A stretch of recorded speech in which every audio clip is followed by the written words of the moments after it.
ગરબાડા તાલુકાના ભરસડા ગામે પોતાની આગવી ઓળખ અને સમૃદ્ધ આદિવાસી સંસ્કૃતિના વારસા માટે વિશ્વભરમાં જાણીતા હોય છે। આ આધુનિક અને ડિજિટલ યુગમાં પણ અહીંના આદિવાસી સમાજે પોતાની વર્ષો જૂની પરંપરાઓને અત્યંત ગૌરવ સાથે જીવંત રાખી છે। આવી જ એક અતિ પ્રાચીન અને અનોખી પરંપરા એટલે બાબા ડાલુનો મેળો યોજાયો હતો। ગરબાડા તાલુકાના ભરસડા ગામે તાજેતરમાં આ વિધિનું ભવ્ય આયોજન કરવામાં આવ્યું હતું, જે માત્ર ધાર્મિક આસ્થા નહીં પરંતુ પ્રકૃતિ સાથે અતૂટ જોડાણનું પ્રતીક બની રહ્યું છે। આદિવાસી સમાજમાં ડાલાની પરંપરા પાછળ ઊંડી શ્રદ્ધા જોડાયેલી છે।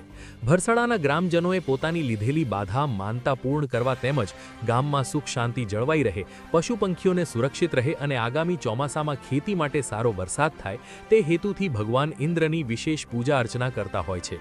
આ માનતા ખૂબ જ પવિત્ર વિધિમાં શ્રદ્ધાપૂર્વક આજુબાજુના ગામના લોકો જોડાય છે અને રાત્રિ દરમિયાન લોકો ઢોલ લઈને નાચે છે। રિપોર્ટર તેજેન્દ્ર ચૌહાણ, ગરબાડા।